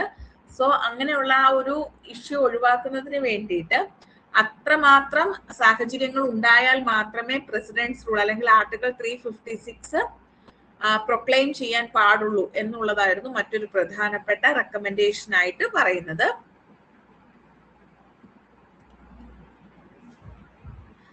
നെക്സ്റ്റ് പറയുന്നത് ഓൾ ഇന്ത്യ സർവീസസിനെ കൂടുതൽ സ്ട്രെങ്തൻ ചെയ്യണം. ദെൻ നാഷണൽ ഡെവലപ്മെന്റ് കൗൺസിലിനെ national economic and development council എന്ന പേരിലേക്ക് മാറ്റണം. ഒപ്പം തന്നെ ഫെഡറലിസം പ്രൊമോട്ട് ചെയ്യുന്നതിനായിട്ട് സോണൽ കൗൺസിൽസ് കോൺസ്റ്റിറ്റ്യൂട്ട് ചെയ്യണം. കൺകറന്റ് ലിസ്റ്റിലുള്ള സബ്ജക്റ്റുകളിൽ നിയമങ്ങൾ ഉണ്ടാക്കുന്ന സമയത്ത് സെന്റർ ആ കൺസേൺഡ് സ്റ്റേറ്റിനെ അല്ലെങ്കിൽ സ്റ്റേറ്റുകളെ എന്ത് ചെയ്യണം, കൺസൾട്ട് ചെയ്യണം എന്നുള്ളതൊക്കെ ആയിരുന്നു പ്രധാനപ്പെട്ട റെക്കമെൻഡേഷൻസ് ആയിട്ട് വരുന്നത്. അതിൽ തന്നെ 247 റെക്കമെൻഡേഷൻസിൽ 180 റെക്കമെൻഡേഷൻസും സെൻട്രൽ ഗവൺമെന്റ് ഇംപ്ലിമെന്റ് ചെയ്തു എന്നുള്ളതാണ്. അതിന്റെ ഭാഗമായിട്ട് ഇന്റർ സ്റ്റേറ്റ് കൗൺസിൽ 1990 എസ്റ്റാബ്ലിഷ് ചെയ്തു. ചോദിക്കാം, ആദ്യമായിട്ട് ഇന്റർ സ്റ്റേറ്റ് കൗൺസിൽ വേണം എന്നുള്ള അഭിപ്രായം കൊണ്ടുവരുന്ന ആരാ? ഇന്റർ സ്റ്റേറ്റ് കൗൺസിൽ വേണം എന്നുള്ളൊരു അഭിപ്രായം ആദ്യമായിട്ട് കൊണ്ടുവരുന്ന ആരാ? ഇന്റർ സ്റ്റേറ്റ് കൗൺസിൽ വേണം എന്നുള്ള ഒരു ഒപ്പീനിയൻ ആദ്യമായിട്ട് കൊണ്ടുവരുന്നത് ആരാ? ആദ്യമായിട്ട് കൊണ്ടുവരുന്നത് ഫസ്റ്റ് ARC ആണ് അല്ലെ. ഫസ്റ്റ് ARC ഒരു ഇന്റർ സ്റ്റേറ്റ് കൗൺസിൽ വേണമെന്നേ പറഞ്ഞിട്ടുണ്ടായിരുന്നുള്ളൂ. പക്ഷെ സർക്കാരിയ കമ്മീഷൻ പറയുന്നത് പെർമനന്റ് ആയിട്ടുള്ള ഒരു ഇന്റർ സ്റ്റേറ്റ് കൗൺസിൽ വേണം എന്നുള്ളതാണ്. അതിന്റെ ഭാഗമായിട്ട് 1990 ഇന്റർ സ്റ്റേറ്റ് കൗൺസിൽ എസ്റ്റാബ്ലിഷ് ചെയ്യുന്നു. ക്ലിയർ ആയോ? എന്തെങ്കിലും ഡൗട്ട് ഉണ്ടോ ഇതുവരെയും പറഞ്ഞതില്? എന്തെങ്കിലും ഡൗട്ട് ഉണ്ടോ?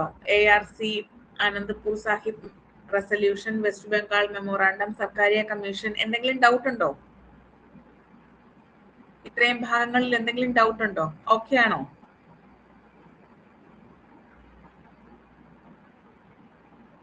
ക്ലിയർ ആയോ?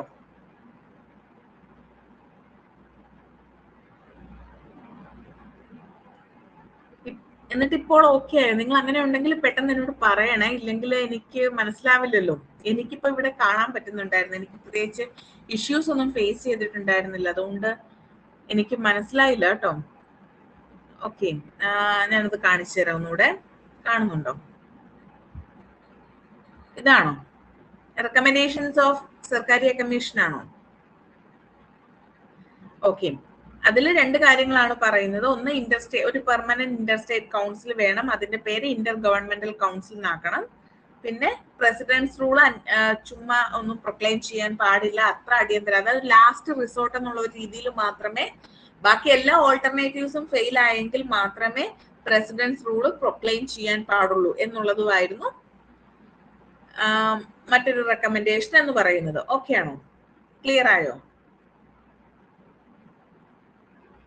ഓക്കെ. ദെൻ നെക്സ്റ്റ് ആയിട്ട് പറയുന്നത് പുഞ്ചി കമ്മീഷൻ ആണ് കേട്ടോ. പുഞ്ചി കമ്മീഷൻ 2007. ഇതിനിടയ്ക്ക് സെക്കൻഡ് ARC വരുന്നുണ്ട്. സെക്കൻഡ് ARC ഞാൻ ഇതിനകത്ത് ആഡ് ചെയ്തിട്ടില്ല. കാരണം എന്താണെന്നറിയാമോ? സെക്കൻഡ് ARC ഞാൻ ഇതിനകത്ത് ആഡ് ചെയ്തിട്ടില്ല. കാരണം എന്താ? സെക്കൻഡ് ARC സെൻട്രൽ സ്റ്റേറ്റ് റിലേഷനുമായി ബന്ധപ്പെട്ടിട്ടുള്ള കാര്യമല്ലായിരുന്നു, മറിച്ച് അഡ്മിനിസ്ട്രേഷന്റെ എഫിഷ്യൻസി കൂട്ടുക എന്ന ലക്ഷ്യത്തോടു കൂടിയാണ് സെക്കൻഡ് ARC വരുന്നത്. ആരായിരുന്നു സെക്കൻഡ് ARCയുടെ ചെയർമാൻ? നമ്മൾ പബ്ലിക് അഡ്മിനിസ്ട്രേഷനിൽ പഠിച്ചതാ. പബ്ലിക് അഡ്മിനിസ്ട്രേഷൻ പഠിച്ചപ്പോൾ പഠിച്ചു. സെക്കൻഡ് ARC നമ്മൾ അവിടെ പഠിച്ചു. ആരായിരുന്നു? വീരപ്പ മൊയ്ലിയാണ് അല്ലെ. Very good. വീരപ്പ മൊയ്ലിയാണ്. 2005. നമ്മൾ അതുകൊണ്ടത് പഠിക്കുന്നില്ല, കാരണം ഗവേണൻസുമായി ബന്ധപ്പെട്ടിട്ടുള്ള കാര്യങ്ങളാണ്, അഡ്മിനിസ്ട്രേഷനുമായി ബന്ധപ്പെട്ടിട്ടുള്ള കാര്യങ്ങളാണ്, സെൻട്രൽ സ്റ്റേറ്റ് റിലേഷൻസിന്റെ അണ്ടറിൽ വരുന്നതല്ല. സോ ഈ PDF ഞാൻ സെക്കൻഡ് ARC ആഡ് ചെയ്തിട്ടില്ല.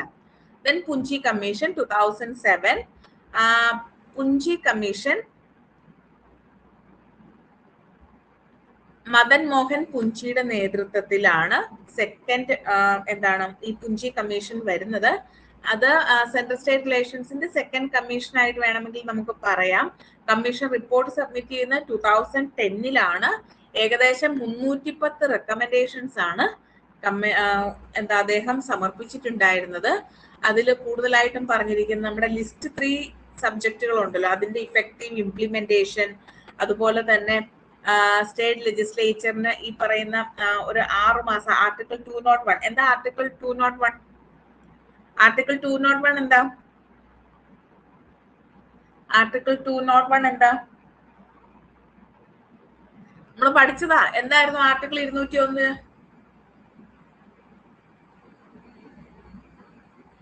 സ്റ്റേറ്റ് എക്സിക്യൂട്ടീവ് പഠിച്ചപ്പോ നമ്മൾ പഠിച്ചിരുന്നു. എന്താണ്?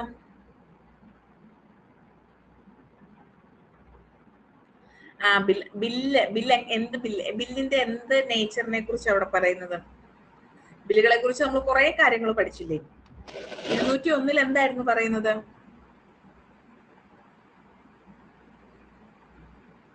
സ്റ്റേറ്റ് എക്സിക്യൂട്ടീവ് പഠിച്ച സമയത്ത് നമ്മൾ പറഞ്ഞതാണ്. അതായത് ഗവർണറിന് എന്ത് ചെയ്യാം? ബില്ലിനെ റിസർവ് ചെയ്ത് വെക്കാം നമ്മൾ പറഞ്ഞിട്ടുണ്ടായിരുന്നില്ലേ? ഗവർണറിന് ബില്ല് റിസർവ് ചെയ്ത് വെക്കാം. അപ്പൊ ഈ റിസർവ് ചെയ്ത് വെക്കുന്നതുമായി ബന്ധപ്പെട്ടിട്ടുള്ള കാര്യങ്ങളാണ് ആർട്ടിക്കിൾ 201 പറയുന്നത്. അപ്പൊ അതിനൊരു 6 months പീരീഡിനെ കുറിച്ചാണ് കമ്മീഷൻ പറയുന്നത്. അങ്ങനെ റിസർവ് ചെയ്ത് വെക്കാനുള്ളൊരു ടൈം എന്ന് പറയുന്നത് 6 months ആണ്. അങ്ങനെ ഒരു റെക്കമെൻഡേഷൻ ആണ് ഇവിടെ പറയുന്നത് കേട്ടോ. പിന്നെ 352 356 ഒക്കെ ലാസ്റ്റ് റിസോർട്ട് ആയിട്ട് തന്നെ ഉപയോഗിക്കാൻ പാടുള്ളൂ എന്നുള്ളതൊക്കെയാണ്. ഈ റെക്കമെൻഡേഷൻസ് ഒന്നും കൂടുതൽ നിങ്ങൾ ഓർത്ത് വെച്ചില്ലെങ്കിൽ പോലും വർഷങ്ങളൊക്കെ ഓർത്ത് വെക്കുക കേട്ടോ. വർഷങ്ങള്, ചെയർമാൻമാരുടെ പേരുകള്, ഇതൊക്കെ ഒന്ന് ഓർത്ത് വെച്ചേക്കുക. ഓക്കെ ആണല്ലോ? ക്ലിയർ ആണല്ലോ? അപ്പോ ഇത് വേറൊരു രീതിയിലും ക്വസ്റ്റ്യൻ ചോദിച്ച് കാണാറുണ്ട്. താഴെ തന്നിരിക്കുന്നവയിൽ സെൻട്രൽ സ്റ്റേറ്റ് റിലേഷൻസുമായി ബന്ധപ്പെട്ടിട്ടുള്ള ഫെഡറലിസവുമായി ബന്ധപ്പെട്ടിട്ടുള്ള കമ്മീഷൻസ് ഏതൊക്കെ? വേറെ കുറെ കമ്മീഷൻസ് ഒക്കെ തരാം. അതിൽ നിന്നും 1, 2, 3, 1 and 2 എന്നൊക്കെ പറഞ്ഞ് നമ്മൾ കണ്ടിട്ടുണ്ട് കേട്ടോ. സോ ക്വസ്റ്റ്യൻസ് ഡിസ്കസ് ചെയ്യുമ്പോൾ നമ്മൾ അത് പറഞ്ഞു തരാം എങ്ങനെയാ ചെയ്യേണ്ടതെന്നുള്ളത്. ക്ലിയർ ആയോ? ഇത് ഓക്കെ ആയോ? ഇനിയുള്ളത് ഒരു തിയറി പാർട്ടാണ്. നോർമലി ആ ഭാഗത്ത് നിന്ന് അധികം ക്വസ്റ്റ്യൻസ് ഒന്നും വന്നിട്ടില്ല, പക്ഷേ നമ്മുടെ സിലബസിൽ ഇൻക്ലൂഡ് ചെയ്തിരിക്കുന്നു എന്നുള്ളത് കൊണ്ട് മാത്രം നമ്മൾ ഡിസ്കസ് ചെയ്യാൻ പോകുന്ന ഒരു ടോപ്പിക്കാണ്. ജസ്റ്റ് ഈ പറഞ്ഞ കാര്യങ്ങളൊക്കെ തന്നെ, പക്ഷെ ഒന്നുകൂടെ പ്യുവർലി തിയററ്റിക്കൽ ആയിട്ടുള്ള ഒരു പാർട്ടാണ്. അതോടുകൂടി ഈ മൊഡ്യൂൾ കംപ്ലീറ്റ് ആവേ.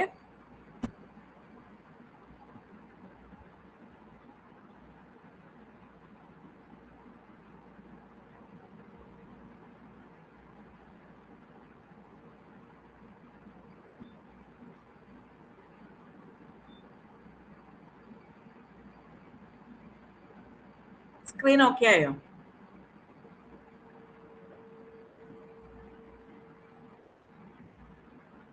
സ്ക്രീൻ കാണാമോ? ബ്ലാങ്ക് ആണ് ഇപ്പോഴും.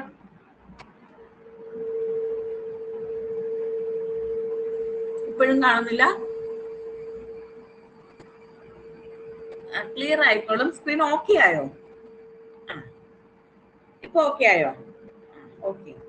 അപ്പൊ അടുത്തത് contentious areas, demand for state autonomy, emerging trends, needs four restructuring, central state relations. എല്ലാം ഓവർലാപ്പിംഗ് ആണ് കേട്ടോ. നമ്മൾ പറഞ്ഞ കാര്യങ്ങളൊക്കെ തന്നെയാണ് ഇതിനകത്തും പറയുന്നത്, കൂടുതലായിട്ടൊന്നുമില്ല. ഇനി ഇതിനകത്ത് പറയുന്നത് നമ്മളൊരു ഇന്ത്യ എന്താണ്, ഒരു ഫെഡറൽ സിസ്റ്റം ആണ്. ഇന്ത്യയുടെ ഫെഡറൽ സിസ്റ്റം എന്താണ്? എന്ത് ടൈപ്പ് ഓഫ് ഫെഡറൽ സിസ്റ്റം ആണ് ഇന്ത്യ ഫോളോ ചെയ്യുന്നത്?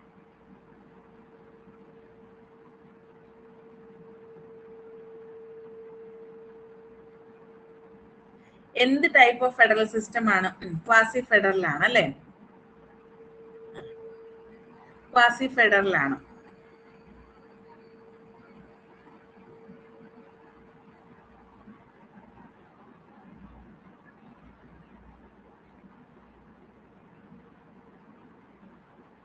ഇനി ഇന്ത്യ ഈ ഒരു ക്വാസി ഫെഡറൽ ആണ് എന്ന് പറഞ്ഞിട്ടുള്ള പൊളിറ്റിക്കൽ തിങ്കർ ആരാ? ഇത് ചോദിക്കാറുണ്ട് കേട്ടോ, എക്സാമിന് ചോദിക്കുന്നതാണ്. ഞാൻ നോട്ടിൽ ഉൾക്കൊള്ളിച്ചിട്ടില്ല തോന്നുന്നത്, അത് എവിടെയെങ്കിലും ഒന്ന് എഴുതി വെച്ചേരെ. ഇന്ത്യ ക്വാസി ഫെഡറൽ ആണ് എന്ന് പറഞ്ഞതാരാ? India is described as a quasi federal state with a unitary spirit എന്ന് പറഞ്ഞ ആ ഒരു കോട്ടൊക്കെ വളരെ ഇമ്പോർട്ടന്റ് ആണ് എന്ന് പറഞ്ഞതാരാ? ഒരു ക്വാസി ഫെഡറൽ സ്റ്റേറ്റ് ആണ്, പക്ഷെ യൂണിറ്ററി സ്പിരിറ്റ് മെയിൻറ്റെയിൻ ചെയ്യുന്നുണ്ട് എന്ന് പറഞ്ഞിട്ടുള്ള പൊളിറ്റിക്കൽ തിങ്കർ ആരാ?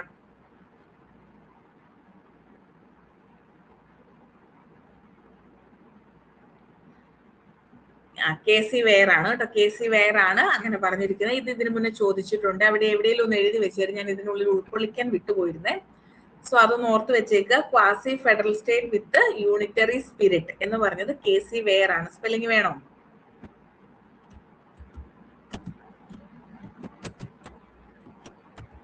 KC വെയർ ആണ്. EAR എന്നാണ് കേട്ടോ, WHEAR എന്നാണ് KC വെയർ. KC വെയർ ആണ് ഈ ഒരു കോട്ട് പറഞ്ഞിട്ടുള്ളത്. ഇനി ഇന്ത്യ ഫോളോ ചെയ്യുന്ന ഫെഡറൽ ഫീച്ചേഴ്സ് എന്തൊക്കെയാ? ഇതൊക്കെയാണ് കേട്ടോ ഇതിനുള്ളിൽ വരുന്നത്. ഇന്ത്യ ഫോളോ ചെയ്യുന്ന ഫെഡറൽ ഫീച്ചേഴ്സ് എന്തൊക്കെയാ? ലിസ്റ്റ് എന്ന പേരിലാണോ നമ്മളിത് പഠിക്കുന്നത്? നമ്മൾ ആക്ച്വലി 5 ഫെഡറൽ ഫീച്ചേഴ്സ് ആണ് ഇന്ത്യ ഫോളോ ചെയ്യുന്നത്. പ്രധാനപ്പെട്ട ഒരു ഫെഡറൽ ഫീച്ചർ എന്താ? ഫെഡറൽ ഫീച്ചർ ലിസ്റ്റ് ഉണ്ട്. ലിസ്റ്റിന് പകരം നമ്മൾ അതിന് എന്തെന്നാ ഹെഡിങ് കൊടുക്കുക? ഏറ്റവും പ്രധാനപ്പെട്ട ഫെഡറൽ ഫീച്ചേഴ്സ് എന്തൊക്കെയാണ്? We have A return constitution അല്ലെ? ഫെഡറൽ സിസ്റ്റത്തിന്റെ ഏറ്റവും പ്രധാനപ്പെട്ട ഒരു ഫീച്ചർ ആണ് റിട്ടേൺ കോൺസ്റ്റിറ്റ്യൂഷൻ ഉണ്ടാവുക എന്നുള്ളത്. സോ ഇന്ത്യക്ക് ഒരു റിട്ടേൺ കോൺസ്റ്റിറ്റ്യൂഷൻ ഉണ്ട് അല്ലെ?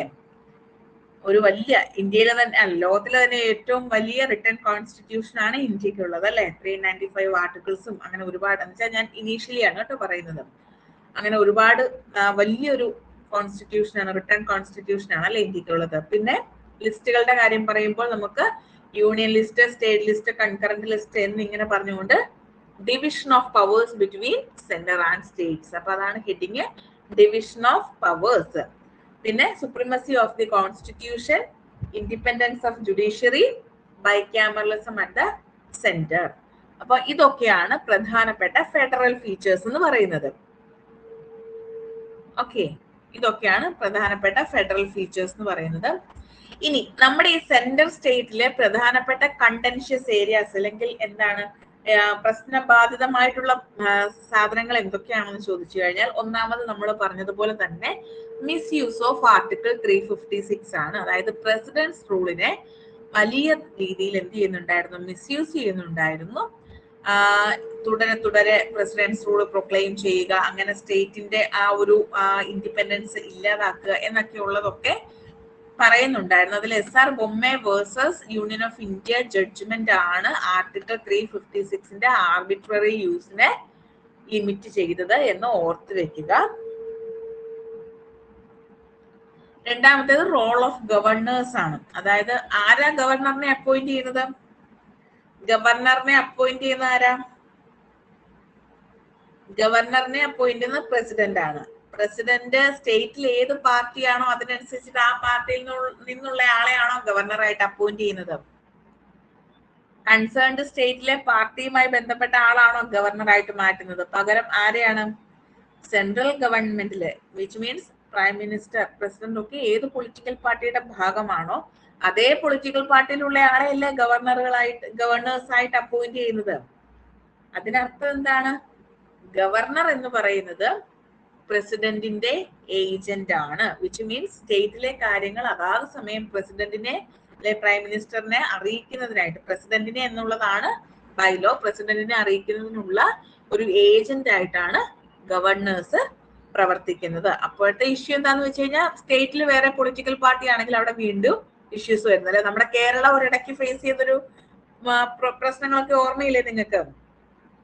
കേരളം ഫേസ് ചെയ്ത പ്രശ്നങ്ങളൊക്കെ ഓർമ്മയില്ലേ?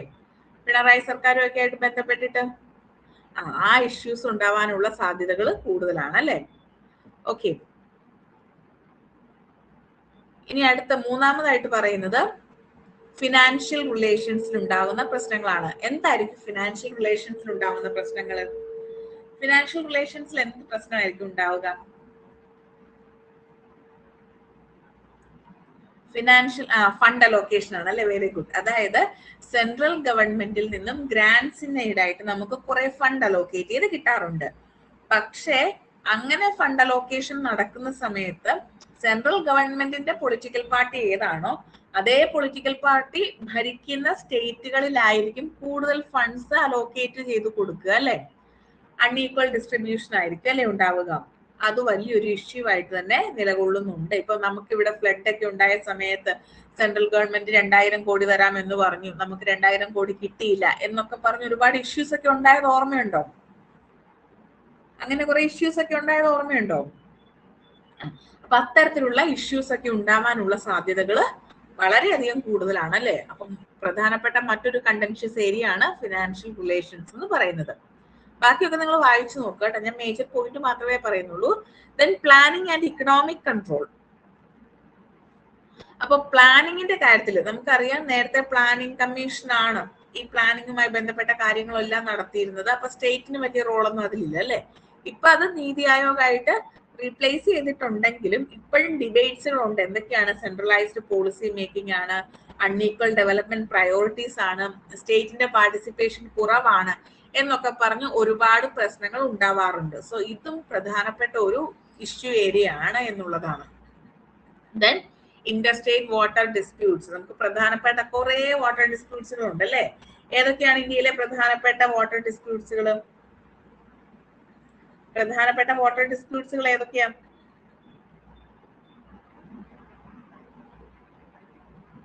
ഏതൊക്കെയാണ് ഇന്ത്യയിലെ പ്രധാനപ്പെട്ട വാട്ടർ ഡിസ്പ്യൂട്ട്സ്?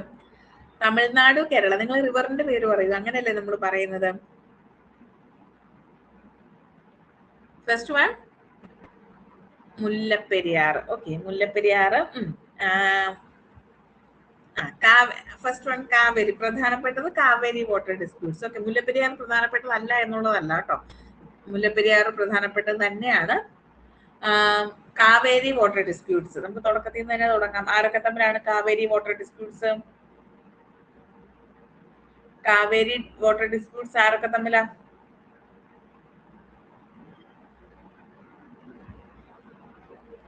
കർണാടകയും തമിഴ്നാടും. കേരളയും പുതുച്ചേരിയൊക്കെ ഇതിന്റെ ഭാഗമായിട്ട് പിന്നീട് മാറുന്നുണ്ട് കേട്ടോ. ഇനി രണ്ടാമത്തേത് കൃഷ്ണ വാട്ടർ ഡിസ്പ്യൂട്ട്. ആരൊക്കെ തമ്മിലാ കൃഷ്ണ വാട്ടർ ഡിസ്പ്യൂട്ട്? നിങ്ങൾ ഓർത്താൽ മതി, കൃഷ്ണ എവിടെയൊക്കെ ഒഴുകുന്നേ എന്നൊന്ന് നോക്കിയാൽ മതി. അപ്പൊ പിന്നെ അവർ തമ്മിലായിരിക്കും ഇഷ്യൂ വരുന്നത്. കൃഷ്ണ വാട്ടർ ഡിസ്പ്യൂട്ട്സ് ആരൊക്കെ തമ്മിലായിരിക്കും? കൃഷ്ണ വാട്ടർ ഡിസ്പ്യൂട്ട്സ്, കൃഷ്ണ പ്രധാനമായിട്ട് ഒഴുകുന്ന എവിടെയാ? കൃഷ്ണ എന്ന് പറയുമ്പോഴേ നമുക്ക് ഓർമ്മ വരുന്ന സ്റ്റേറ്റ് ഏതാ? തമിഴ്നാടുണ്ടോ കൃഷ്ണ? തമിഴ്നാട്ടിൽ കൃഷ്ണയുണ്ടോ? തമിഴ്നാട്ടിൽ കൃഷ്ണയുണ്ടോ?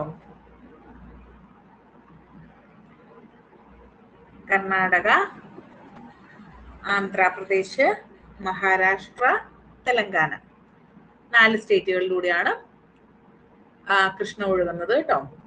ഇവർ തമ്മിലാണ് ഇഷ്യൂസ്. അടുത്തത് രവി ബിയാസ് ഡിസ്പ്യൂട്ട് ആണ്. രവി ബിയാസ് ഡിസ്പ്യൂട്ട് ആരൊക്കെ തമ്മില്? ഈ രവി ബിയാസ് ഒക്കെ എന്താ പ്രശ്നം? രവി ബിയാസ് ഒക്കെ ആരാ? രവി ബിയാസ് ഒക്കെ ആരാ?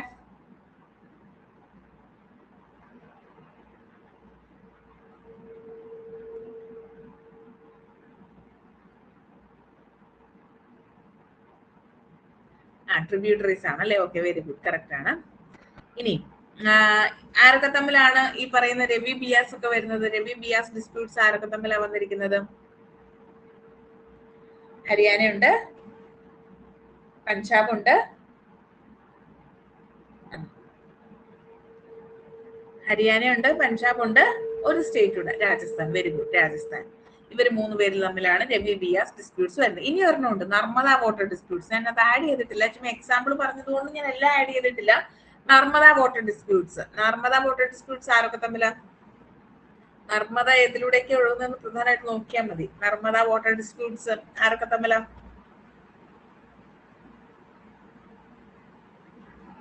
നർമ്മദ വാട്ടർ ഡിസ്പ്യൂട്ട്സ്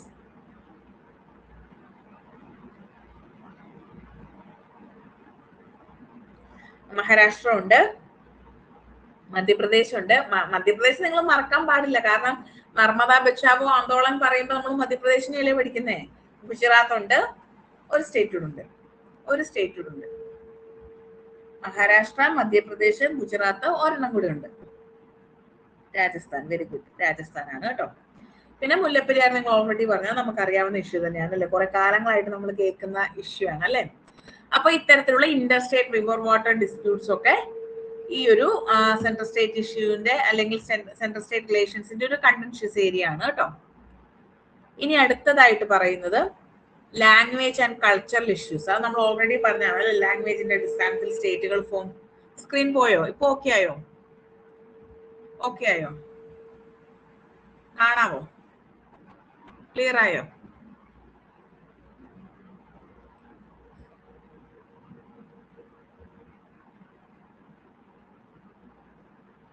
ക്ലിയർ ആയോ?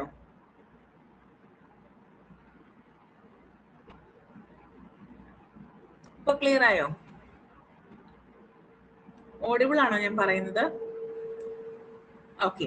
അപ്പൊ അടുത്ത ലാംഗ്വേജ് ആൻഡ് കൾച്ചറൽ ഇഷ്യൂസ് ആണ്. ഇത് നമ്മൾ ഓൾറെഡി പറഞ്ഞാണ്. ഈ സൺസ് ഓഫ് സോയിൽ തിയറി ഒക്കെ ഉണ്ടല്ലോ, അത്തരത്തിലുള്ള കാര്യങ്ങളൊക്കെയാണ് പറയുന്നത് കേട്ടോ. സൺസ് ഓഫ് സോയിൽ തിയറി നിങ്ങൾ കേട്ടിട്ടില്ലേ? മണ്ണിന്റെ മക്കൾ വാദം എന്നൊക്കെ പറഞ്ഞിട്ട് കേട്ടിട്ടില്ലേ?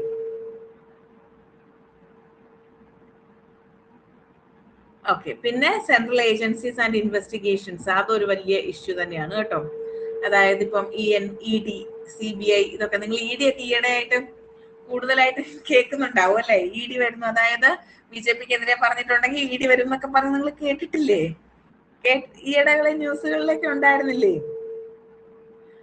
അതായത് ഇത്രേ ഉള്ളൂ, സ്റ്റേറ്റില് എന്തെങ്കിലും തരത്തിലുള്ള പ്രശ്നങ്ങൾ ഉണ്ടായി കഴിയുമ്പോൾ എന്താണ് ആ ഒരു ഗവൺമെന്റിനെതിരായിട്ട് നാഷണൽ ഫോഴ്സുകളെ ഉപയോഗിക്കുന്നു എന്ന് പറഞ്ഞിട്ട് ഒരുപാട് ഇഷ്യൂസ് വരാറുണ്ട്. CBI, ED ആണ് നമ്മൾ കൂടുതൽ ഇത്തരത്തിൽ മിസ്യൂസ് ചെയ്യുന്നു എന്ന് പറയുന്ന കേൾക്കുന്നു അല്ലേ? കേരളത്തിൽ ഒരുപാട് പേർക്ക് EDയുടെ കോളൊക്കെ ഉണ്ടായിരുന്നു, ഇല്ലെങ്കിൽ അവർക്കെതിരെ അന്വേഷണങ്ങൾ ഉണ്ടായിരുന്നു എന്നൊക്കെ പറഞ്ഞ് നമ്മൾ ഈ കുറച്ചു നാളുകൾക്ക് മുന്നേ തന്നെ ന്യൂസുകളിൽ ഭയങ്കരമായിട്ട് കേട്ടിട്ടുണ്ടായിരുന്നു അല്ലെ? പിന്നെ മറ്റൊരു issue demand for state autonomy ആണ്. ഇത് നമ്മൾ ഓൾറെഡി പറഞ്ഞതാണ്. എന്തുകൊണ്ടാണ് ഇത്തരത്തിലുള്ള ഡിമാൻഡ് വരുന്നത് എന്നുള്ളതാണ് നമ്മൾ പറയേണ്ടത്. ഒന്ന് ഓവർ സെൻട്രലൈസേഷൻ ആണ്, അതായത് കൂടുതലായിട്ട് എന്താണ് സ്ട്രോങ് പവർ ഉള്ളത് സെന്ററിനായതുകൊണ്ട് ചില ഇഷ്യൂസ് ഒക്കെ വരാറുണ്ട്. പിന്നെ റീജിയണൽ അസ്പിറേഷൻസ് ആണ്, അതായത് ഞാൻ ഈ പറഞ്ഞ സൺസ് ഓഫ് സോയിൽ, നമ്മുടെ മണ്ണിന്റെ മക്കൾ വാദം. പിന്നെ ഇക്കണോമിക് ഇൻഇക്വാളിറ്റി, അതായത് എല്ലാ മേഖലകളിലും, ഇന്ത്യയുടെ എല്ലാ സംസ്ഥാനങ്ങളിലും എല്ലാ മേഖലകളിലും ഒരുപോലെ ഡെവലപ്മെന്റ് എത്തുന്നില്ല എന്നുള്ളത് ഒരു വലിയ ഇഷ്യൂ ആയിട്ട് പറയാറുണ്ട്.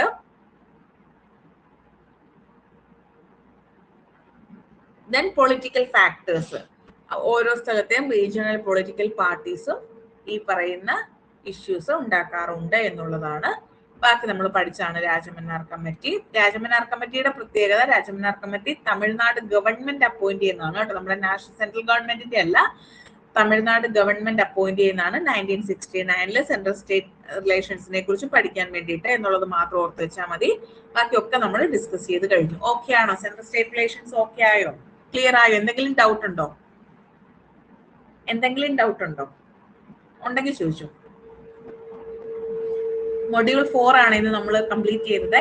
എന്തെങ്കിലും ഡൗട്ട് ഉണ്ടെങ്കിൽ ചോദിച്ചോയേ.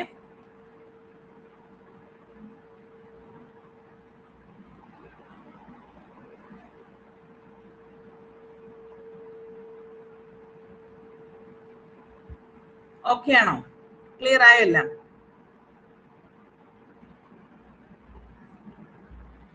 ഓക്കെ, അങ്ങനെയാണെങ്കിൽ നമുക്ക് ഇന്നത്തെ ക്ലാസ് വൈൻഡപ്പ് ചെയ്യാം. നെക്സ്റ്റ് ക്ലാസ്സിൽ കാണാം കേട്ടോ. പുതിയൊരു ടോപ്പിക്കുമായിട്ട് നെക്സ്റ്റ് ക്ലാസ്സിൽ കാണാം. Thank you.